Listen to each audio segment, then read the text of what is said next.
Thank you.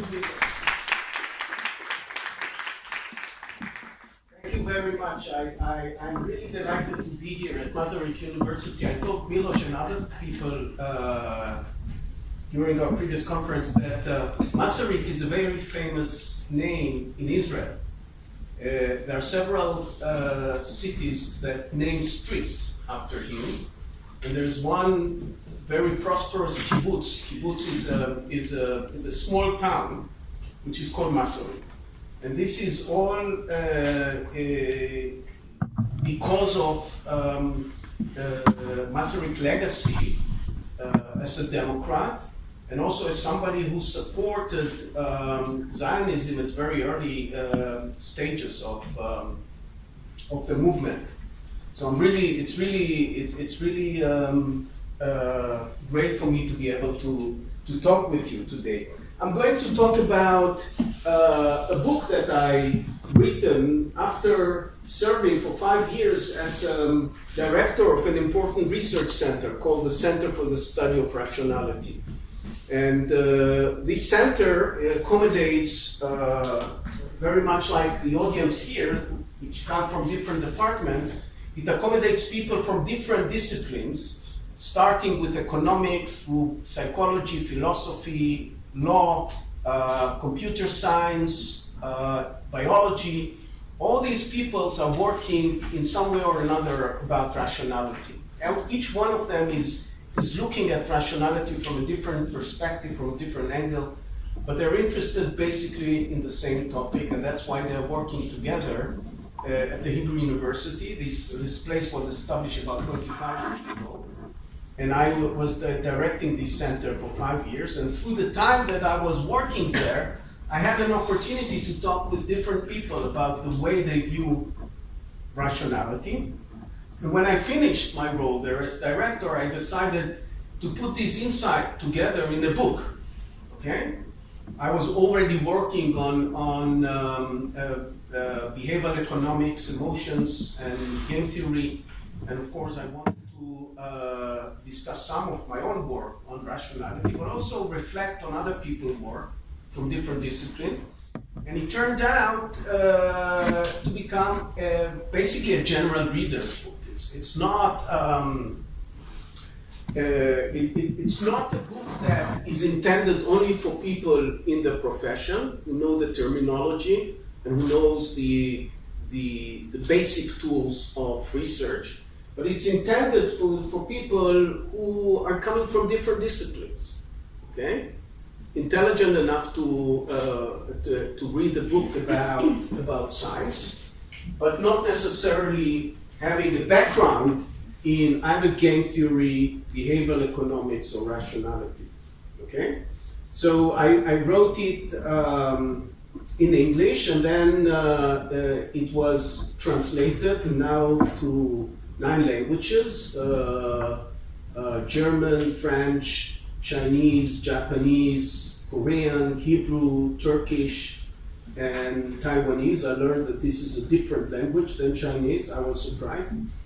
And I also wanted, because I'm an economist, and you know, when I studied economics, and I'm sure some of the audience here are also economists, and could verify that as students in economics, we have never heard the word emotions, right? This was supposed to be a terminology that is used in a different department, right? In the psychology department next door, but not by us economists. And my very first insight about rationality is, in order to understand rationality, we have to understand this concept, or this concept that we call emotion, and the way we use it in strategic decision making. Okay? But I realized that this is not something that is mainstream in economics, and therefore I asked my publisher to send it around to people who are mainstreamers and very well known in economics, and I was delighted that he came back with endorsement, with blurbs from 7 Nobel laureates. So this was a really happy news for me, and a confirmation that although we are talking about something, and some of these Nobel laureates did really say it explicitly, right? That although the book is talking about emotions, okay, it is incorporating within the basic tools and ideas that already exist in economics. So it's not that I'm inventing a new language or a very different approach. Okay, it's using the standard approach, but using that to understand the role of emotion in strategic decision making. Okay, so what I started with when I started thinking about it, I decided that I have to refute basically two conventional wisdoms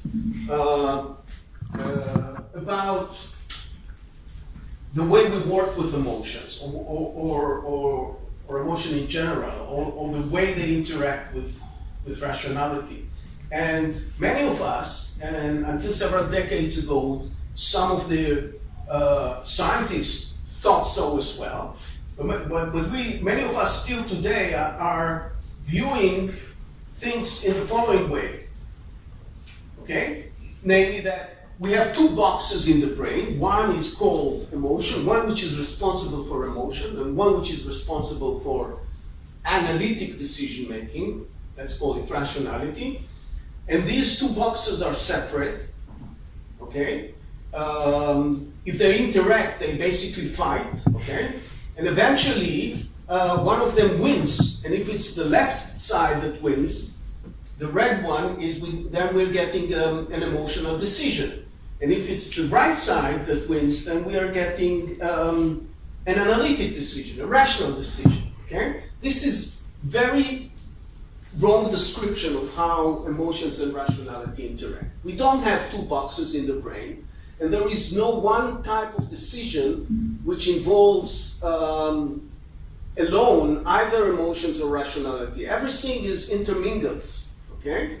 And every decision that we're making, including the most material one, involve to some extent emotional reaction, okay? Think about, for instance, choosing a product in a supermarket, and you're facing two products on the shelf, and you decide for one of them, okay? And you eventually grab one of them and you put into the basket, okay?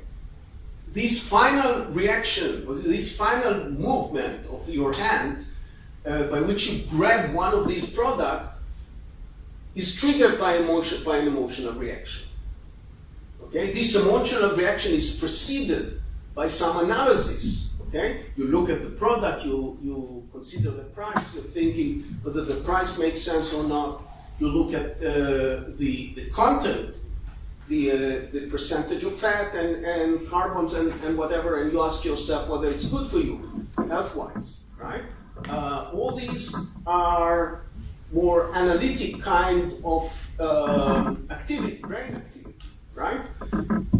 But any time you're asked a question like this, let's say about the price, about the content, and you answer yourself, you get an emotional reaction that drives you to search more and ask other questions that again trigger other emotional reaction, and all these information eventually is aggregated into a final decision, into a final emotional reaction that determines whether you take product A or product B. I'm going to take it so that I don't forget it.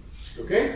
So it's more something like this. It's an interaction in which this is a healthy interaction between emotional reactions and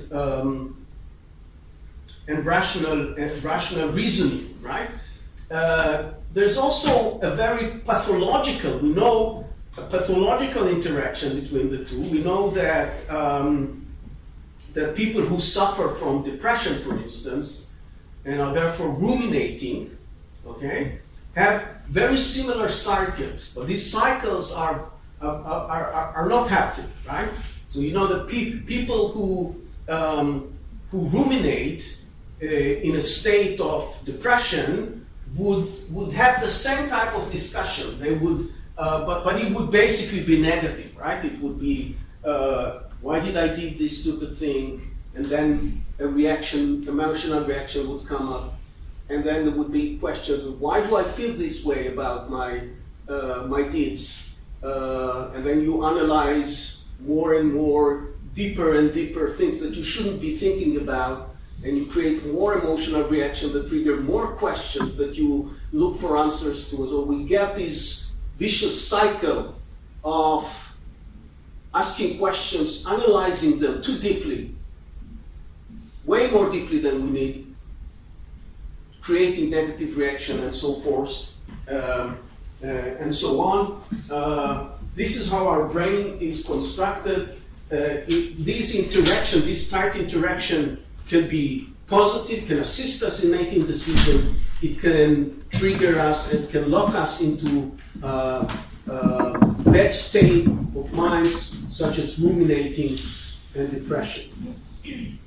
Okay, so this is the first wrong conventional wisdom that I'm refuting in the book. The second wrong conventional wisdom that I try to refute in the book involves the perception that many of us have that overall emotions are bad things. Okay, emotions are bad. Okay, many of us have the craving to be able to make decisions based on rationality alone, right? If you remember Mr. Spock from this famous movie series, Star Trek, who could turn off completely his emotional mode and operate only based on reasoning, right? Many of us want to be like Mr. Spock, okay? And this is also very wrong, okay? Because there are a lot of research evidence coming initially from psychologists, but recently more also by behavioral economists that show that emotions, not only in many cases, especially in case of interactive decision making, not only that they don't hurt your decision, they facilitate your decision in a very constructive way, okay? Why, particularly in interactive decision making? Let me explain, let me say something about it. I distinguish in my book two types of emotions. One which I call autonomous emotions, and the other which I call interactive emotions. Autonomous emotions are those emotions that you can experience without having somebody in front of you, okay? Without your emotion involving somebody else. But most of this could be, for instance, fear, right? We don't have to fear from anybody. We can have fear without having anybody we are fearing from, right? We can be afraid of diseases, earthquakes, or lots of other things, and not necessarily human beings, right? Sadness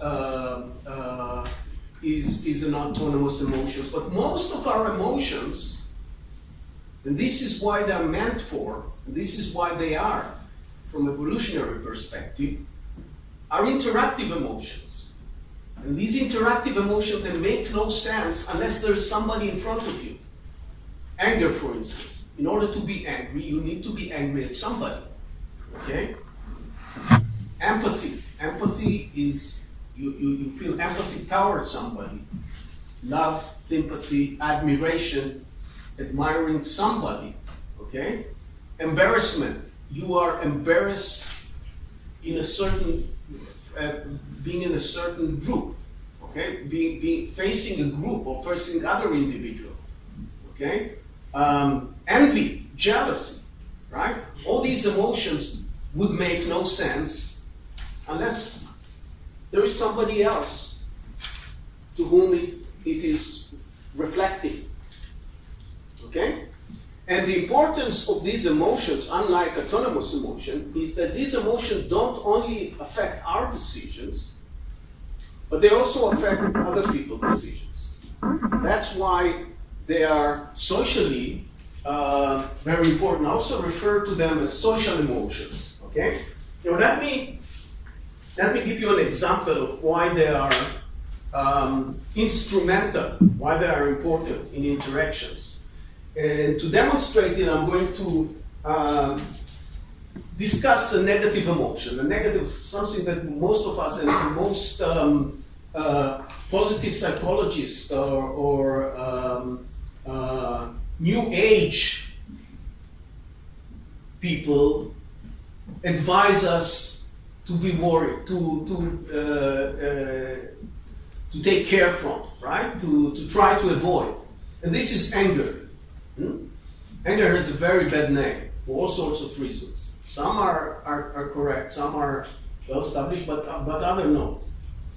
And let me describe to you a very nice experiment that took place like several decades ago in the US, in which students were brought to the lab. Okay, they were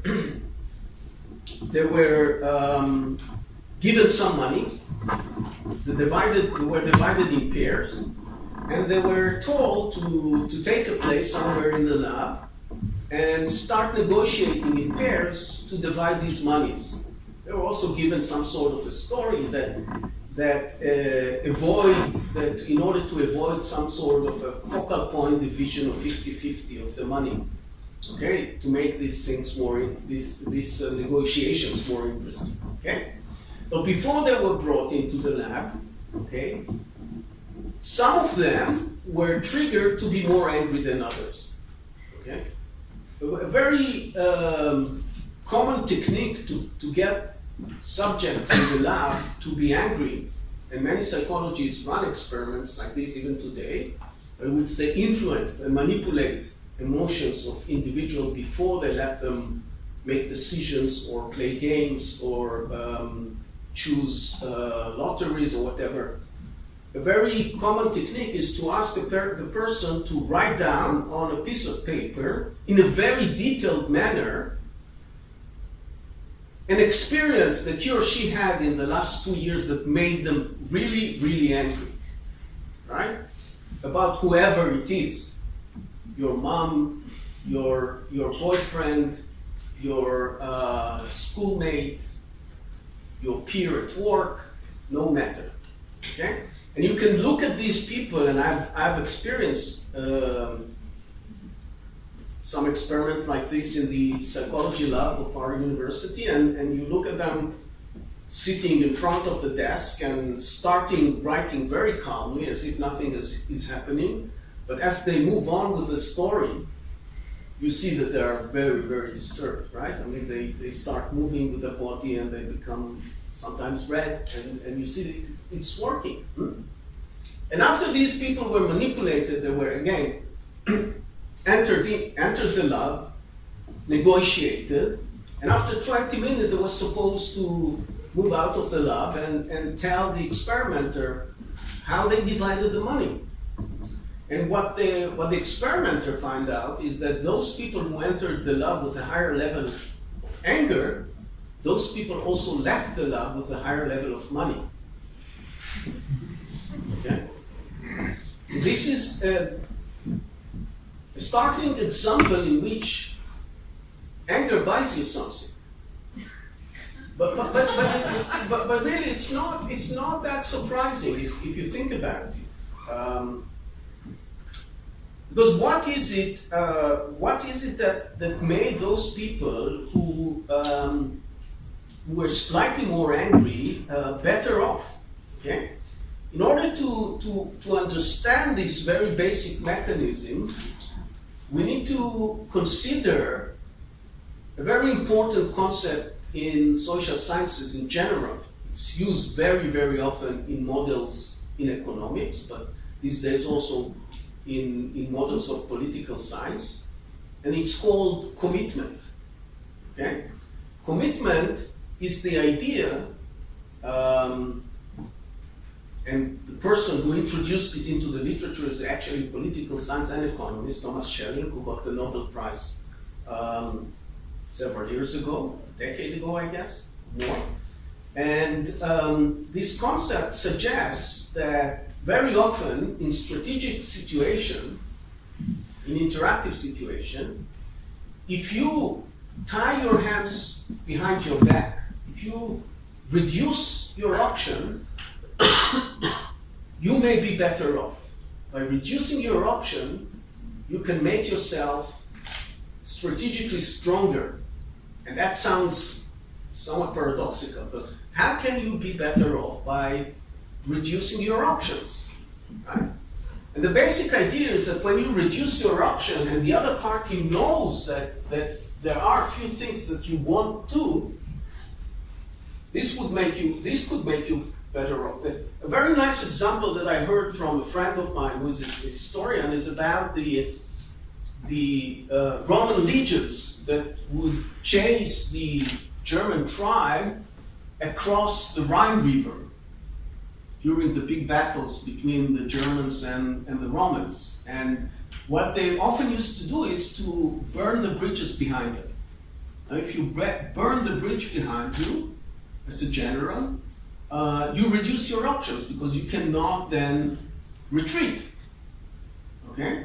But this kind of reducing your option makes you better off because by doing so, you make clear to the other party, right, that there is no way back for you. And you are going to move on and proceed because that's your only option. That's, of course, would make a very strong message to your enemy and can make you better off, can give you strategic advantage. Yes?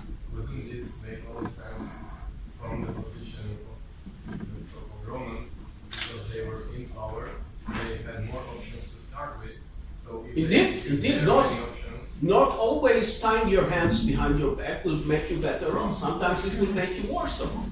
But there are situations in which you can be made better off. Now, let's go back to these negotiations that we discussed, and let's see what this tying hands behind your back is. The tying hands behind your back is precisely an emotional reaction. Okay? Let's for a minute assume that these people are, that you negotiate like Mr. Spock, which everybody knows he's not exposed to emotions. He's super rational. He would take any offer that would make him better off than closing the door on the negotiation and walking out of the bargaining. Okay? That's what a super rational person would do. When offered something which is better than just walking out, he would take this offer. In a circumstances like this, if I knew that you are super rational, it makes sense of me, your partner to the negotiation, to say, listen, I'm not going to give you, out of these 100 euros, I'm not going to give you more than 10 euros. That's no matter what you do, okay? That's my offer to you. And because that's my offer to you, and because you're super rational, your other option is to walk out empty-handed. But because you're super rational, walking out empty-handed is worse than taking these 10 out of 100. And therefore you should accept it. Okay? Okay, this super rational person would be in a very weak position. Agree? But let's now think about this person being exposed to emotional reaction. So, being exposed to emotional reaction, being angry, for instance, about this humiliating offer, by being angry, he would be able to transmit to the other party, listen, I know that I'm worse off by walking out of the negotiation, but I have my hands tied behind my back. I'm in a mental state, I'm so angry, so humiliated by your ridiculous offer that my mental state just won't allow me to accept such humiliating offer. Right? I have my hands tied behind my back. Now you can make your offer, But knowing that I have my hands tied behind your back, you should anticipate that both of you will get 0. Okay, no, that we won't be able to divide it, and if we don't manage to agree, then the money is gone. Money is gone. Nobody gets anything. Okay, so this is the basic idea of emotional reactions. In strategic environment, they generate this commitment device that help us in a way that we wouldn't be able, in a way that will basically threaten the other party in a sensible and useful way, right? And it doesn't only work within the domain of what we call negative emotions. This is very much the case with emotions that we regard positive, like empathy, like love, admiration, right? So when we demonstrate love to our partner, to our spouse, we do exactly the same thing. We are saying, listen, I have my hand tied behind my back, which means my mental state will not allow me to act in a way which take into consideration only my own interest. My mental state is bound to take into consideration your welfare as well. Okay? Even if I want it, right? I'm not in this mental state. Okay? And this is a commitment. This is a commitment that would then generate trust, reciprocity, all sorts of things that are very important in interactions, in relationships. Okay? So this is what this is the connection between emotions and the use of emotion as a strategic device. Now, what this suggests is that our emotional reaction are bound to be very contextual, right? And that the propensity that these strategic emotions will arise depend on the strategic situation. Okay? Okay, so this is what I call synthesizing emotions. And it basically means that when we intuitively recognize that our emotional reaction will serve us, will serve our interest, it is more likely to arise. Okay? Think for it, I'll give you an example, okay? Suppose you're coming back from a conference, and at the airport, you're being told that your flight was canceled and that you have to go back to your hotel and report a day later. That's usually what. Sometimes when I tell it to my students, they say, that's a great news, you know. When you pay the hotel, yeah, that's, why should you worry? And I said, yeah, so that's good news to you. You know, wait 10 years, it's going to be bad news for you, okay? But now I'm going to take you through two different scenarios in which it takes place, okay?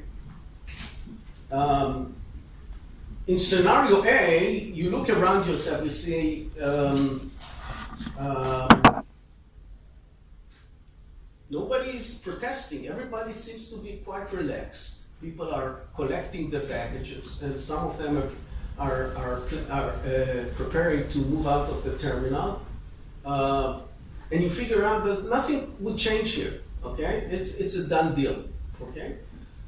I presume that in this scenario you won't be angry. Anger will not be the right emotion to describe your mental state. Maybe frustration, maybe you'll be sad that you're going to miss your spouse's birthday or something, but not angry. But now let's think about a different situation where you call, let's say, your spouse, you call, calling my wife and tell her what happens, and she says, listen, but Eyal, I mean, our friend Joseph was in exactly the same situation a week ago, okay? Let's say with a different airline, with a different, in a different city, and he very assertively, in a very assertive way, complained against the situation, okay? And he went to the desk of the airline company and said that you know what? He said that he's going to sue the company if they don't treat him to a different flight. And she tells me, no way out. He was then rerouted immediately to a different flight and was back home in a few hours. Okay. Now I'm hearing this story from my wife. My adrenaline would suddenly raise. That would make me angry. Okay? And I'm very much likely to go to the desk of the airline company, and also in a very assertive way. Maybe I'll need to raise my voice a little bit, not too much.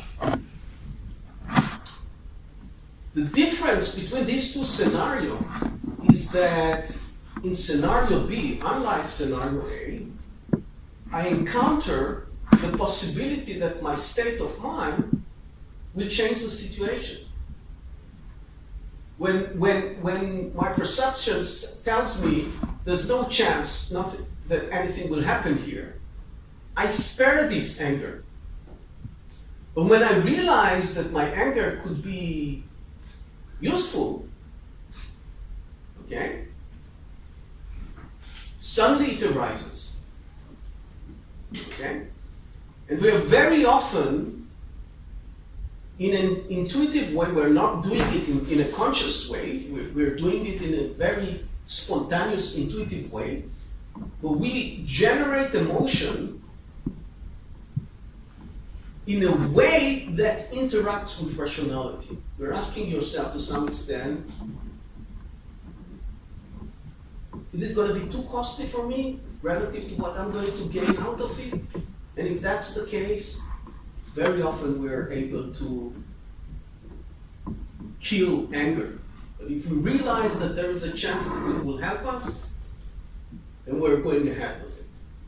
When I was the chairman of the economics department at the Hebrew University several years ago, I decided to do something with a very painful aspect of dealing with students that I'm sure many of you who teach students are aware of.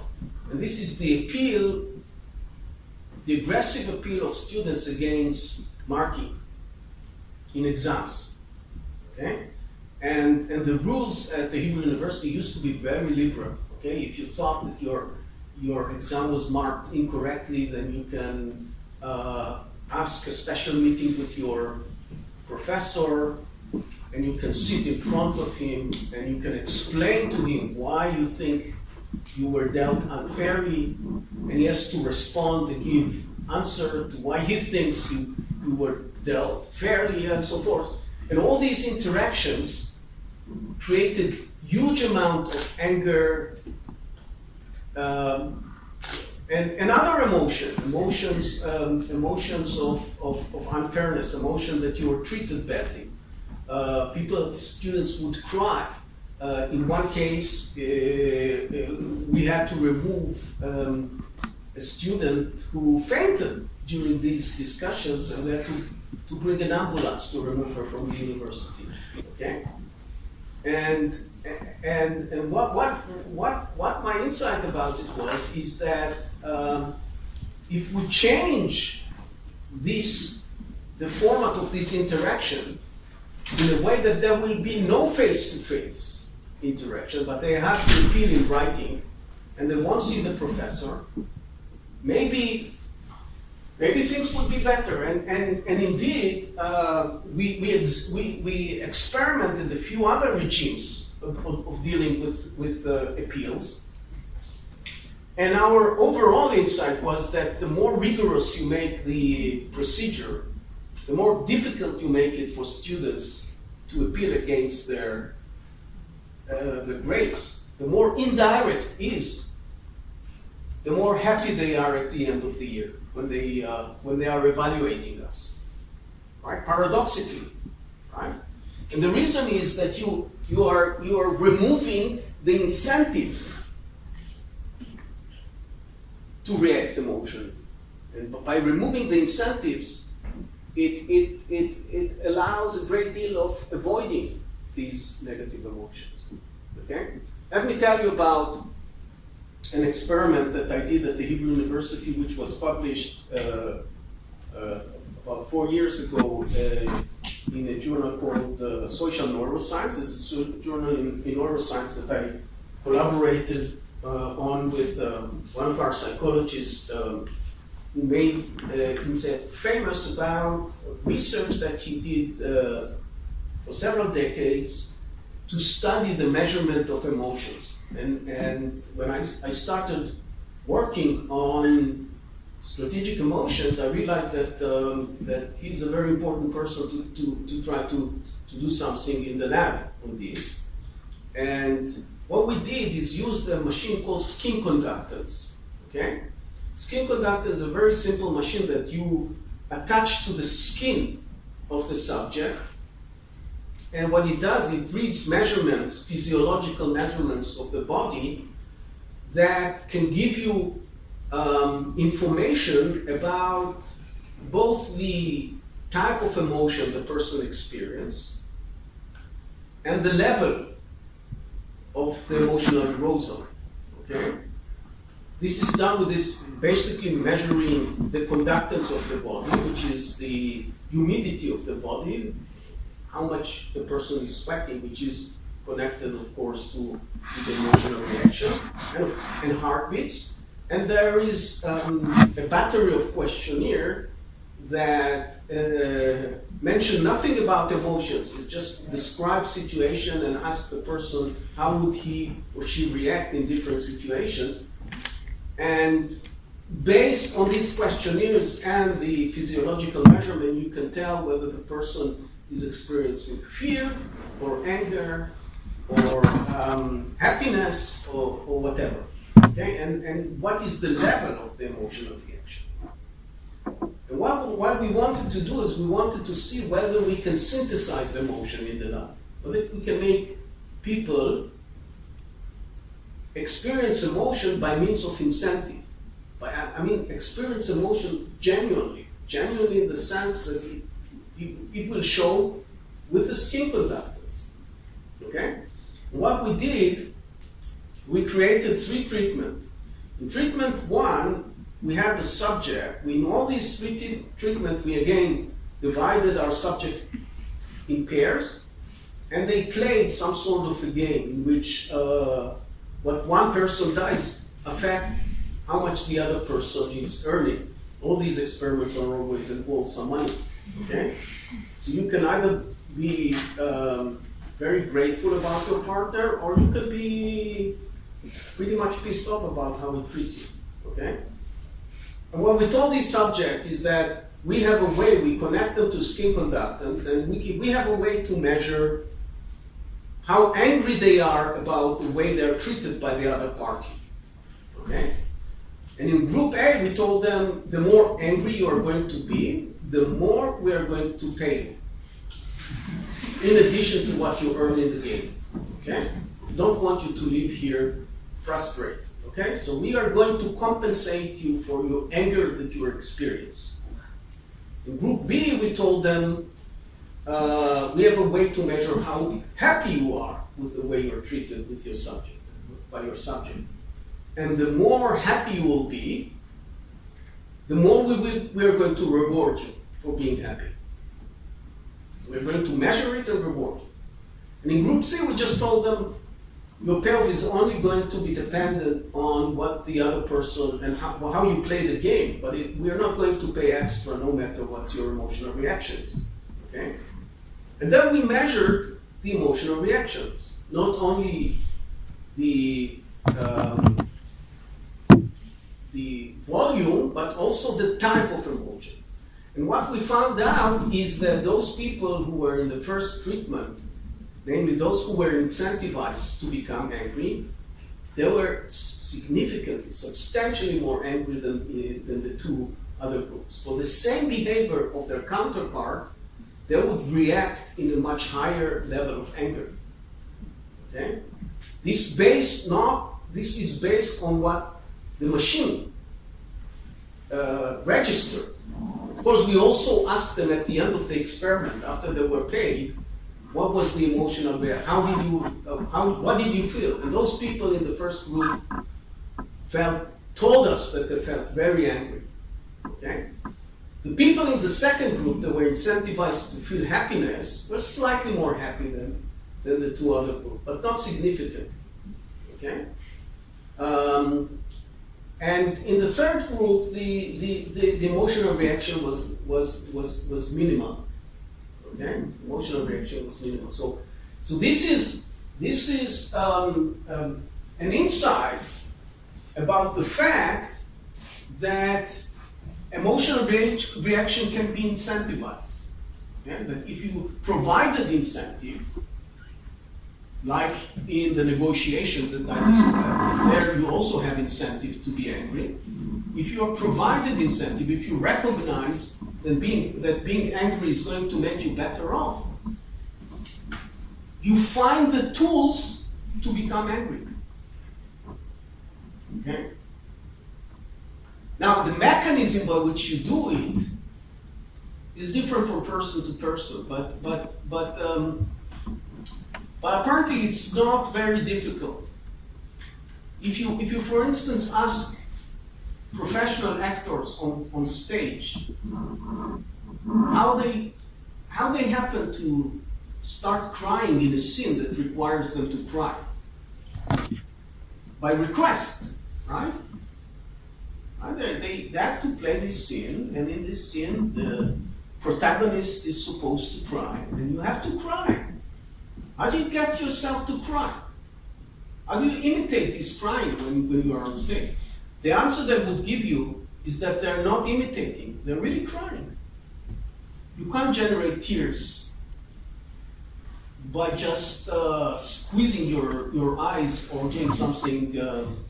They would claim that they really cry. They really experience this sadness that brings them to cry. And they have different techniques to do that. One prominent technique is just to recollect a situation in which you felt very sad, very humiliated, very disappointed, that potentially links well to the scene on stage, and put yourself into this environment in a way that will create the emotional reaction that you need in absolutely authentic way. Okay, so this is not fabricating. Okay,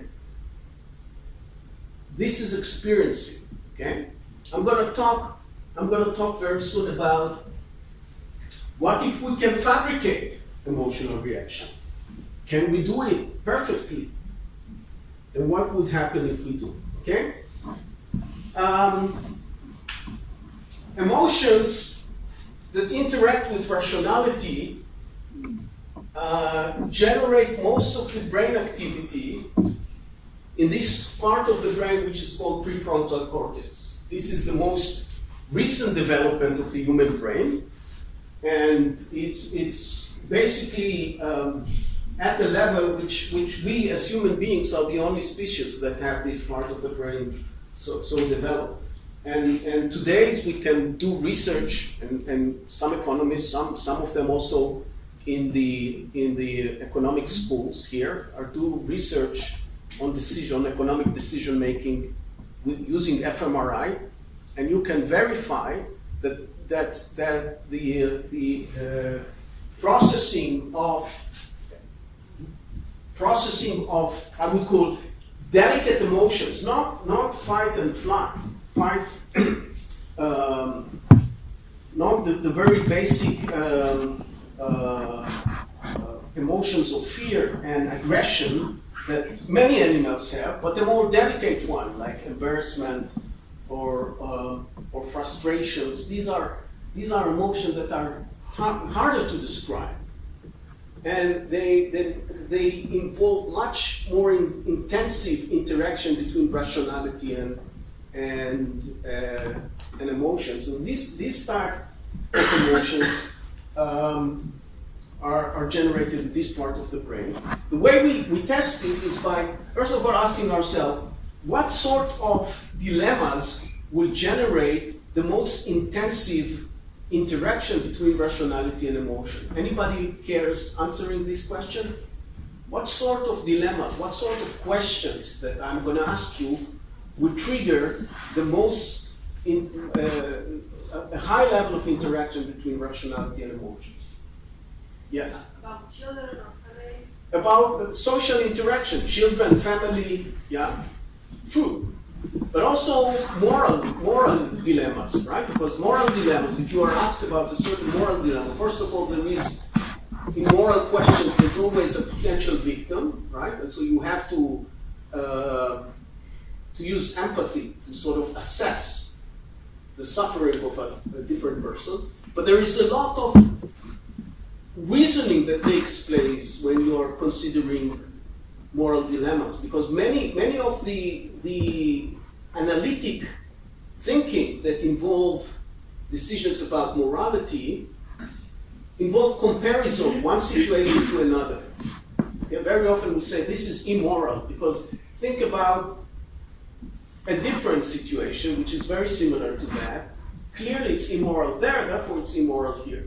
Okay? That's the kind of reasoning that we are very often apply when we discuss moral decisions. And when we take people and confront them with either social dilemmas or moral dilemmas, we see this part of the brain highlighted. This part of the brain is using more oxygen than any other part of the brain. Very differently than when you ask people to do purely analytical tasks like computing something, or differently when they react emotionally very, very strongly in aggression, for instance. Okay, so this is where we process it.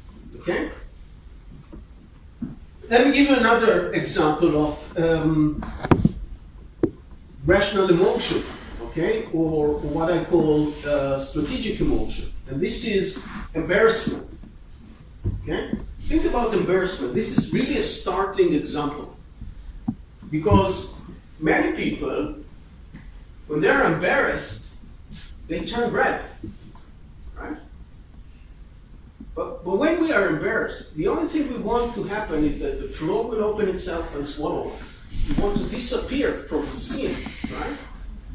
Instead, what we do, the way we react to embarrassment is showing off, is sort of, look at me, okay? And some people have a moderate tendency to become red. This woman is really turning red when she is embarrassed. And the question is, where is it coming from? And one very important insight, evolutionary insight that was proposed about it, was proposed already by Darwin in his first book. And what Darwin was saying is that turning red is a mechanism that is basically allow us to self-inflict punishment. Okay? Because when is it that we embarrass? We usually are embarrassed when we do something which is socially unacceptable. Okay? And when we do something socially unacceptable, and definitely this was the case at the time of Hunter-Gatherer, we are punished by our peers, by our society, by the society in which we live. And very often the punishment could be very severe. Okay? If we turn red, we sort of say to everybody, listen, I'm sorry, I know I did something wrong. Don't worry, you don't have to punish me to make me understand that I did something wrong. I already punished myself. Okay? Recent years, some psychologists did a very nice experiment to confirm this basic explanation by taking subjects and confronting them in a situation which is embarrassing. And you know that some of them, it's very genetic, some of them turn red, some of them, they can't be embarrassed, but they won't turn red. And they created scenarios in which they are embarrassed in front of a small group of individuals. Some of them turn red, some of them are not turning red. And then they interview those individuals who watch them and ask them to rank, let's say, between 0 to 10, how negative you feel about what this person did that caused him to be embarrassed. And not surprisingly, those people were much more lenient with those who turned red than those who didn't turn red. Okay? They were much more acceptable. Their behavior was much more acceptable precisely because they sort of admitted that they did something wrong. So this is a very, it's a really genius mechanism that evolution endowed us with. Another very important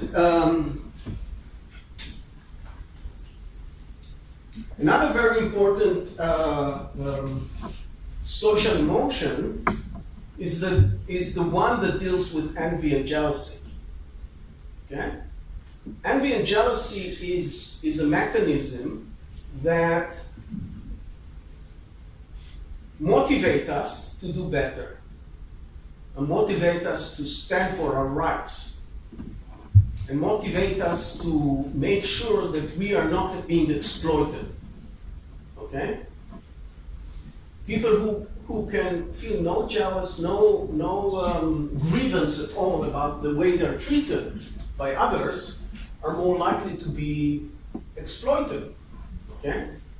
And it turns out that this evolutionary mechanism, unlike embarrassment, that I doubt that other species experience embarrassment. Maybe they do, but it's very hard to verify by doing experiments. Jealousy is something that we can see in other species, prominently among monkeys. Okay? And I'm going to show you a very nice video that documents this phenomenon. So these are two monkeys that belong to two different cells, and this experimenter is going to serve one of them with grapes and the other with cucumber. What do you think monkeys like better? Obviously grape, it has more sugar, right? And the guy who's getting the cucumber is noticing all this, going to notice all the time that the other one is getting the grapes, and see how he reacts. He gets one piece of cucumber. So he's taking his cucumber and start eating it, but he already sees that the other one is getting grapes. So he's moving nervously, okay? He's getting a grape, and he's getting cucumber. He gets a octopus now, gets again cucumber. Okay?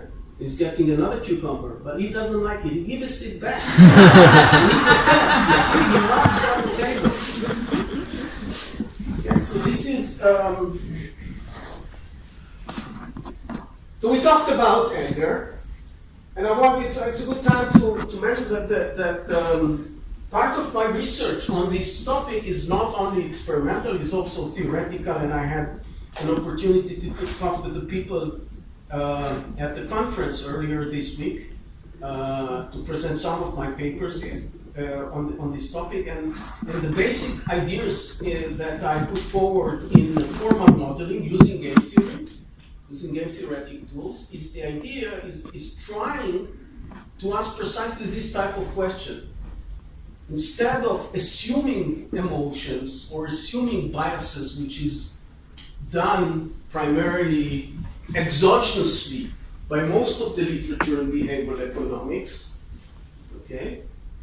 Behavioral economics, much of this literature introduce behavioral aspect into the model. So we have something that we call utility function in economics. And the way biases and emotional reactions are being introduced is by distorting the utility function. Right? Instead, I'm using in these theories an endogenous approach. And this endogenous approach is asking, why do we have one type of biases and not another? Why do we react emotionally in one way in a certain situation and in a different way in a different situation. Okay, so I'm using equilibrium concept not only to predict what people will do in strategic situation, but also what kind of emotional reaction that they will experience. Okay, and in doing so, I'm trying to endogenize preferences to ask what sort of preferences should people have, mental preferences, social preferences people have when they engage in strategic environment, what sort of beliefs they will develop. Okay, I'm, for instance, explaining, these models allow me to explain the phenomenon of wishful thinking. Why do we have wishful thinking? Okay, wishful thinking seems to be irrational, right? We can be punished by wishfully thinking something will happen when it's irrationally based, right? But no, wishful thinking has its benefits, especially when we interact with somebody else. Because if we have wishful thinking about, for instance, in competition, if we are experience wishful thinking, which is facilitated, which is embodied somehow by overconfidence, this could deter the other party. Okay, deterring the other party can have benefits. Okay, so I'm using these models in order to derive these behavioral trends directly from this strategic situation. Okay, now I want to move and discuss. Oh wait, I'm over timing, right? No. Still about 20 minutes. I still have about 20 minutes. Okay, so I'm going to rush very quickly. I'm going to be shorter here. I want to demonstrate another aspect of the interaction between rationality and emotions, and the dilemma it introduces. In fact, the dilemma that is introduced both in the field of economics as well as in the field of biology. And this is the dilemma about whether altruism is rational. Okay?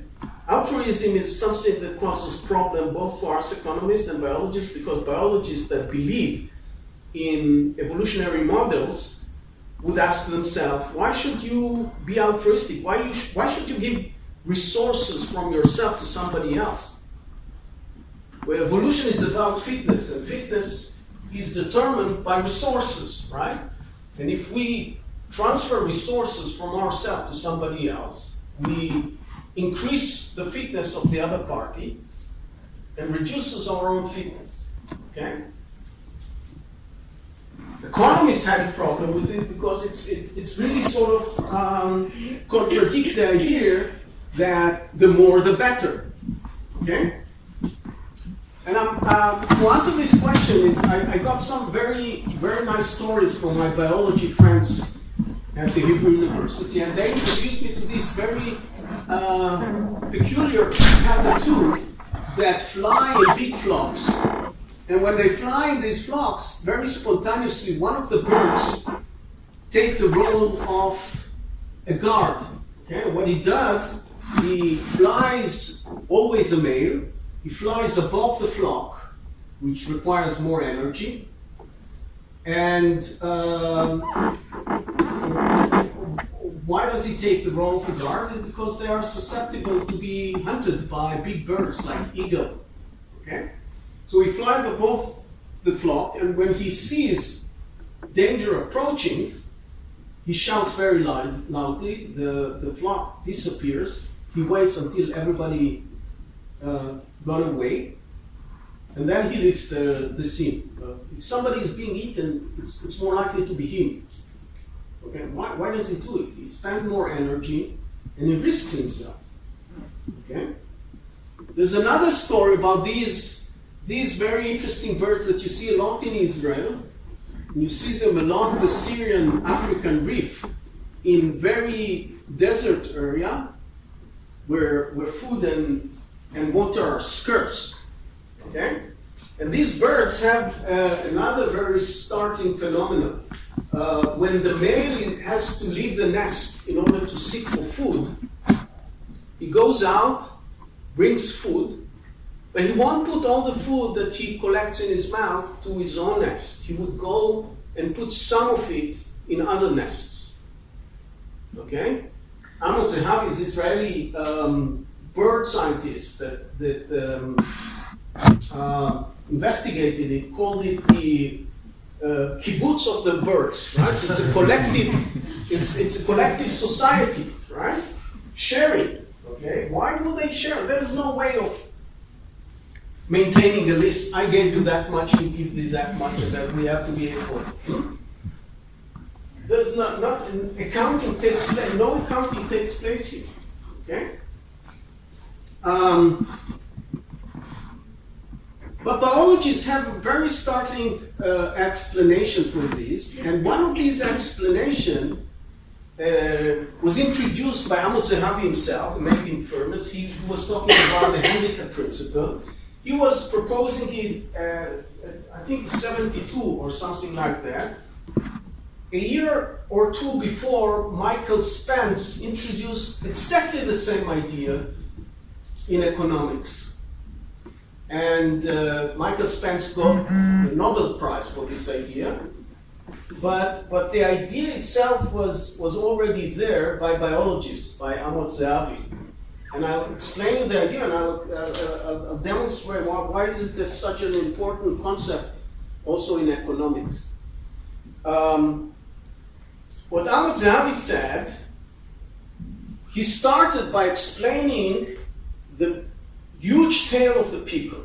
What biologists already established is that this huge tail is useless.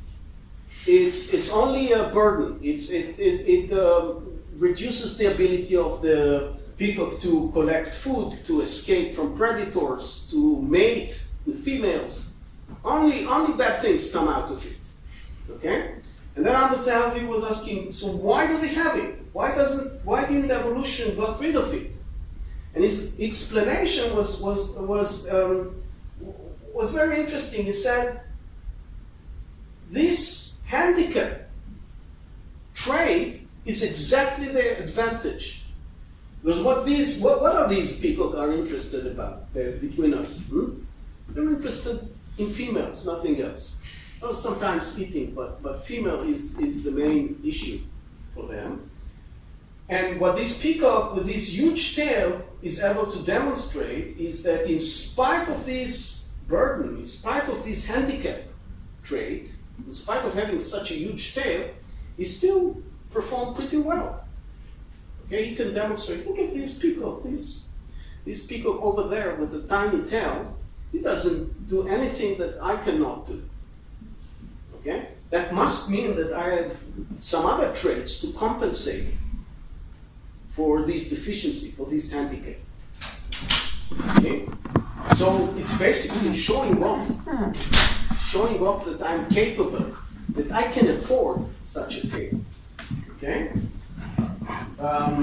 This is the same idea that Michael Spence introduced. He was telling, he was constructing a model in which education is doing just that for us. Initially, it was very frustrating idea. But to think that education, people go to study in elite universities just in order to show off, was frustrating. Especially to get this idea through people in academia was not easy, right? It basically said, listen, you need to get nothing out of it. It's enough that you are demonstrating the market that you are capable of doing it, okay? Not everyone can afford it. You manage to go and graduate from Harvard or from Massaryk University or whatever, good university, high standard university, and that shows something about you. Okay? It's precisely the same idea of the handicap principle that Amos Zehavi introduced several years earlier. Okay? But this explanation doesn't really tell us much about these guys, right? Because these guys are doing something very different. By the way, if we go back to this cockatoo, notice that the way he shows off is very different than the way the peacock is showing off. The peacock is showing off in a way that is totally useless for the society. We don't benefit out of the fact that you have a huge tail, right? So you're showing off, yes, but it's this cockatoo instead is showing off, right? He doesn't necessarily dies when he serves as a guard, but he risks himself. But he can show that he can afford it. He's strong enough to do it, and indeed we know that he is treated by the flow better than others. Okay, giving among humans is very similar. Giving among humans, and it doesn't matter whether you give money or you give some of your time, or some of your emotional resources, or some of your mental resources, or some of your intellectual resources. All these giving, no matter in what currency it comes in, is about showing that you can afford it. Because not everybody can afford giving. Okay? And we don't treat it this way. We enjoy giving because evolution made us enjoy it. And the reason they made us enjoy it is because eventually it yields benefit. Okay? And this is very different, however, from the explanation that sustained the behavior of these guys. Because these guys are just forming a kibbutz. Why should they share?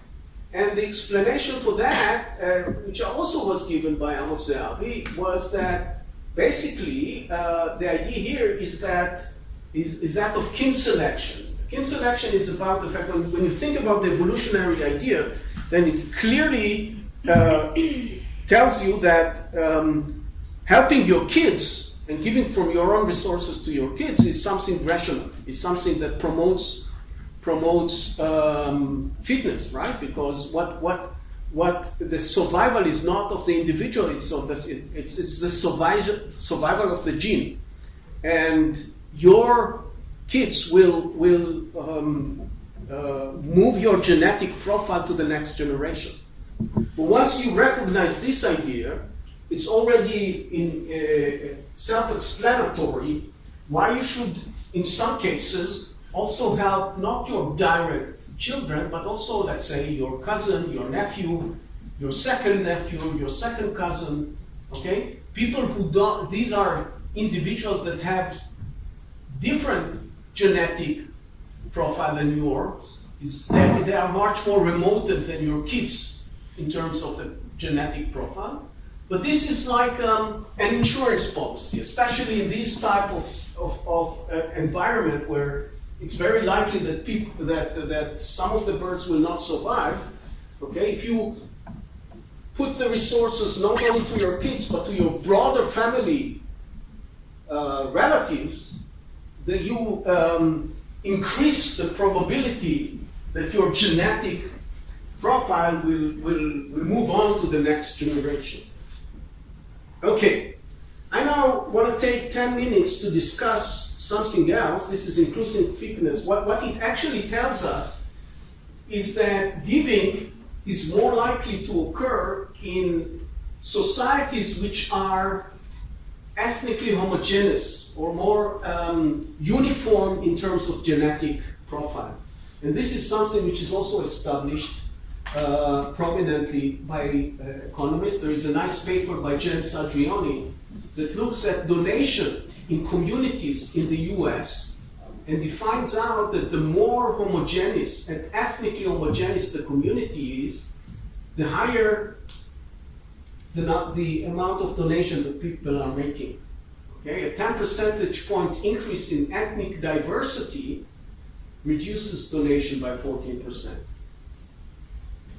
I want to take, if you allow me, just 10 10 minutes or less than that to say a few things about the mechanism that facilitate all of these, which is which I also did experiments, and it's also a very prosperous research area today in economics. And I'm referring to oxytocin, okay, which is very often called either the trust hormone or the love hormone, okay? Oxytocin is a hormone that is very prominent in generated during pregnancy and during delivery. It also facilitates the contraction that allows the birth to take place. And we know today that it is also responsible to the first bonding between the mother and the child. Okay? Imagine that after 9 months of pregnancy and hard delivery, you have to create more incentives to the mother than just thinking about the child. And this is an emotional incentive that's created by nature to allow the mother to focus on the child. And of course, the child also is recognizing through the same hormone the need to be breastfeed. It's a very important hormone. And in recent years, through speculation, economists started to do experiments with this hormone. I experimented it myself. And usually it's a benign material. It doesn't have any side effect, and we're sniffing it. It's just a little bit more complicated to get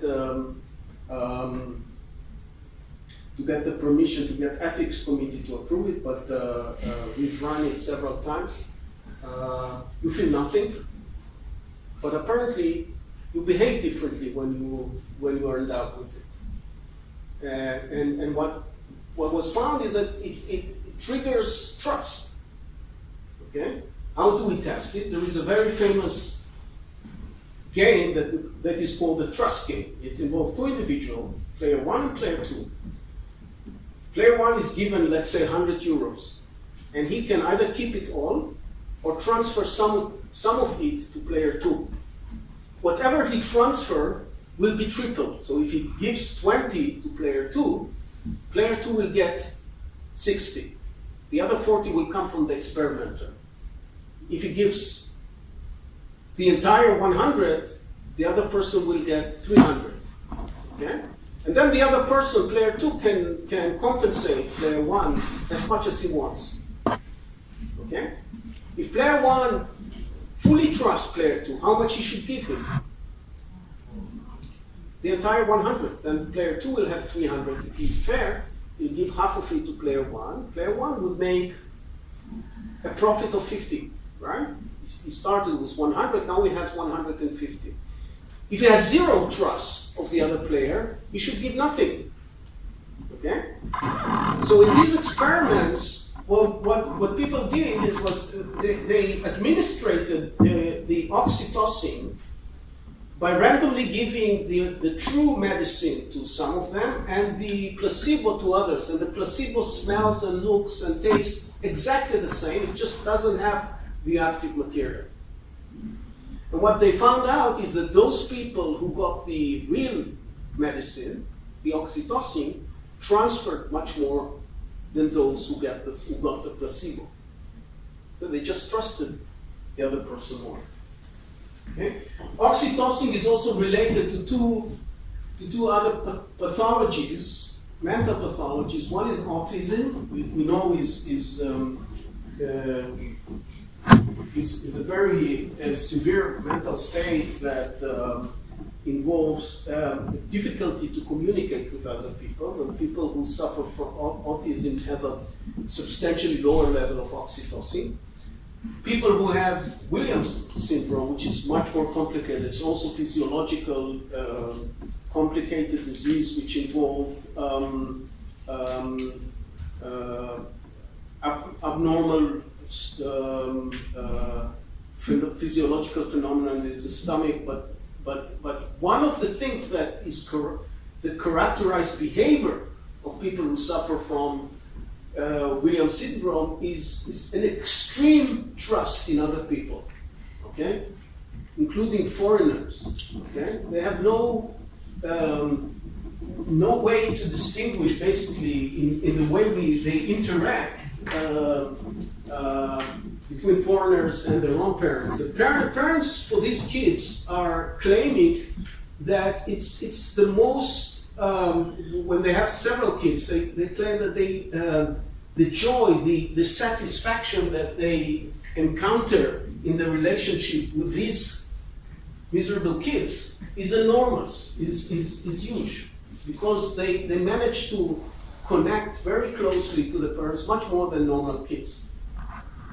But of course, it's a very risky situation because these kids can be very easily exploited by other people. So this is oxytocin. Now, some of you may ask, well, if it's such a great hormone, why don't we administrate it when people negotiate, for instance?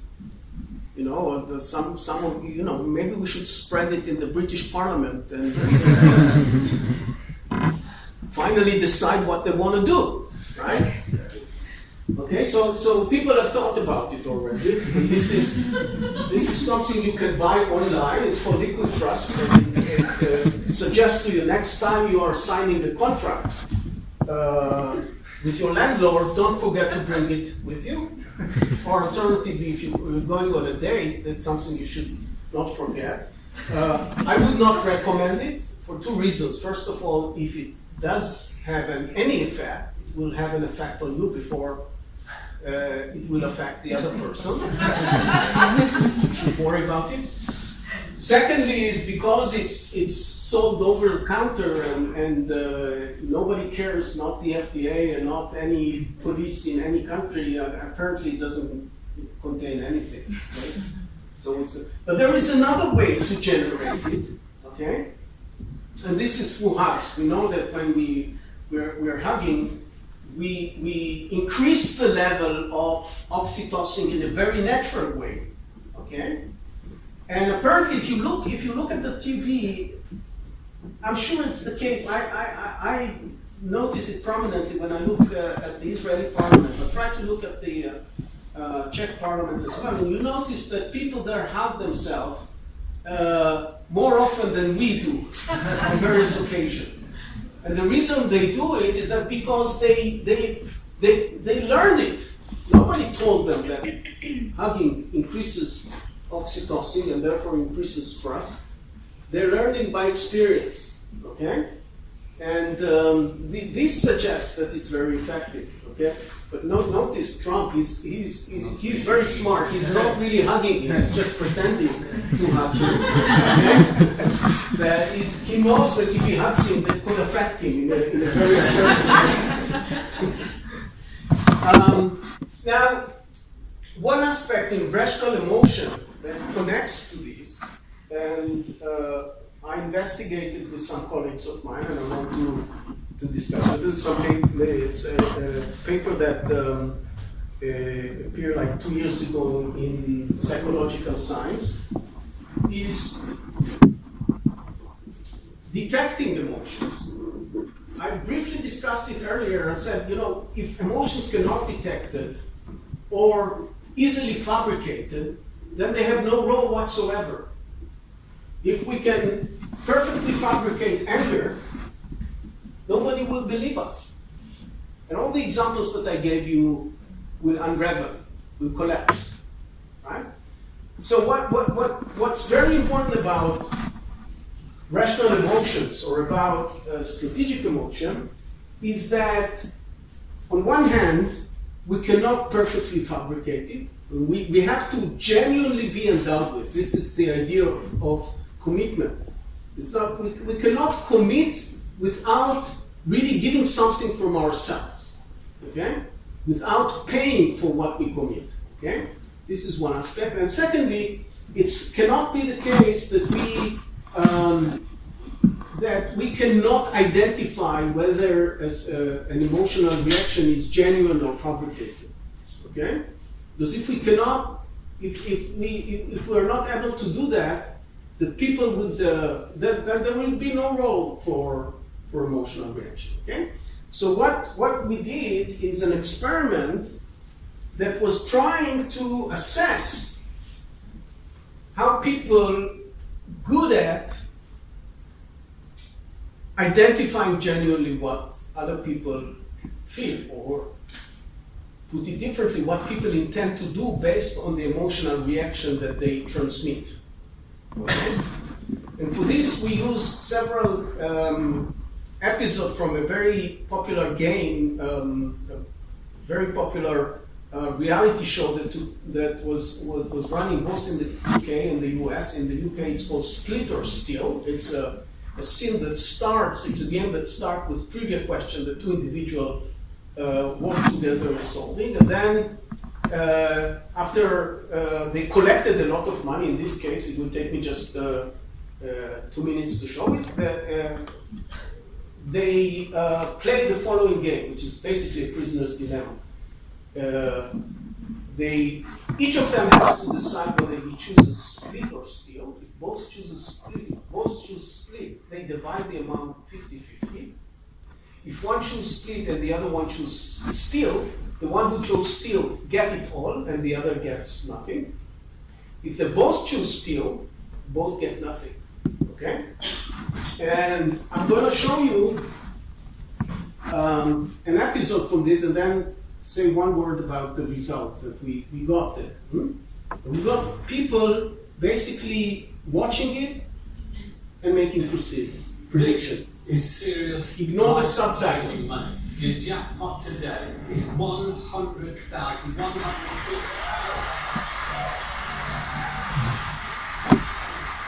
have one final decision to make. We're now going to play split or steal.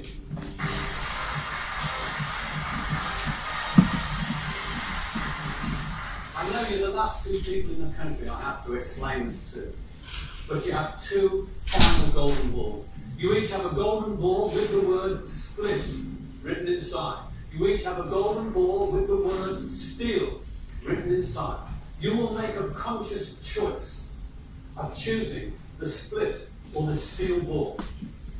If you both choose the split ball, you split today's jackpot of £100,150 and you go home with £50,075. If one of you splits and one of you steals, whoever chooses the steal ball will go home with £100,150. The person who chooses the split ball goes home with nothing. If you both choose the steal ball, you go home with nothing. Okay. Before I ask you to choose, I want you to look at your two golden balls and make sure you know which is the split ball and which is the steal ball. This is very important. Make sure you don't show each other. Before I ask you to choose, I think you have some talking to do to each other. I just thought they were without tears, and they were real tears, and you were genuinely going to split that one. I am going to split this. 50,000. It's unbelievable. I'm very, very happy to go on with 50,000. If I saw off you every single day, we'd go over it. There's no way I could. I mean, everyone who knew me would just be disgusted if I saw. When people watch this, they're not going to believe it. Please. I can look you in the sir, I can look straight at mine and tell you I'm going to split. I swear down to you, I'm going to split.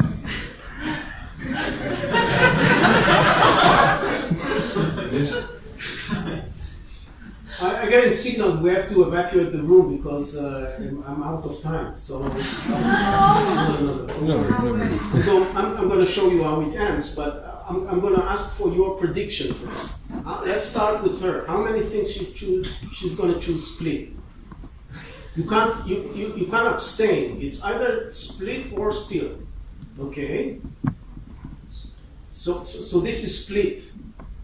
Okay? How many think she'll choose still? How about him? How many think he will choose split? How about still? Okay. Oh, sorry. Okay. This is. Hold it up. We're going over 50 grand each. I promise you that.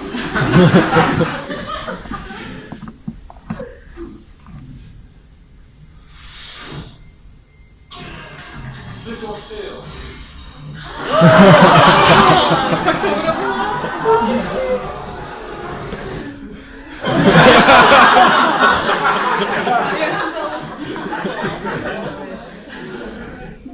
If you rerun it, you may find it in YouTube, and I suggest you rerun it, and you will notice that you should have done better. You should have done better because she never committed herself to choose split. Very unlike him, right? He said it like 3 or 4 times. The most she could say is that if I choose still, then they will be disgusted. So what we did, we had our students that came to the lab watching dozens of episodes like this, both the UK version and the US version, and we stopped it exactly at the same time that I stopped it with you. And we asked them to make a prediction. And they were supposed to get money if they make correct prediction. We started without any intervention of hormone, and we noticed that they can make prediction better than just guessing. Okay? And this better prediction only took place when they were compensated. Okay? Okay? If we offered no money, they would simply guess. Okay? Then we did this experiment again, but now we introduced the oxytocin, and we separated them into 2 groups. One got the oxytocin, and one got the placebo, and then we checked how they managed to predict. What do you think we found? What we found is that those who took the oxytocin did worse than the other ones. And interestingly, they did worse in a very peculiar, in a very specific way. They did worse both in the way they predicted, but they did worse because they answered much faster than the others. Okay? They were rushing to decide very quickly. With the other ones, those who got the placebo, allowed themselves more time to make the decision. And the reason why those with the placebo rushed to make the decision is that apparently it was very difficult for them to engage with this task. Why was it so difficult? Because when is it that we are asked to speculate about the action of other people? Not when we trust them. When we trust them, we don't usually engage in prediction. Okay? It's only when we suspect them. Okay? So what apparently the oxytocin does, it generates a state of mind that make us averse to engage, because we trust, make us averse to engage in the type of task we usually used to do when we are suspecting other people. Yeah, our brain is all the time occupied with many, many tasks. So apparently what oxytocin does, it tells the brain, look, now you're in a trustful environment. Don't care about predicting other people's behavior.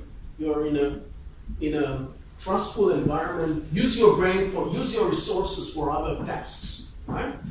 And this is why it made them decide faster, and this is why they were performing much worse than those who used the oxytocin, the placebo. Now, after we published it in psychological science, sort of the journal engaged in a bit of marketing and sent the paper to many newspapers which wrote about it. And some of these newspapers speculated. This is something that a journalist can speculate without running an experiment. For us scientists, we should do experiment to verify whether it's true or not. But they speculated that people at times of life that they are more endowed with higher level of oxytocin, and these are in two type of circumstances. One immediately after birth or during pregnancy, and also when somebody is falling in love, because this is we know that falling in love involves higher level of oxytocin. Okay, so people so the claim was that people in these type of circumstances in life are more susceptible to be manipulated because their skill or their motivation in engaging in the kind of tasks that verify whether somebody manipulates them or not are weaker because of the high level of oxytocin. Okay, this is an interesting idea, but it still requires more research to verify. I'm basically done, so I'm gonna end with this title, which I like a lot in Aristotle Politics, where he said very much the same stuff that I told you today. Anyone can become angry. That's easy. But to be angry with the right person, to the right degree, at the right time, for the right purpose, and in the right way, this is not easy. Thank you very much.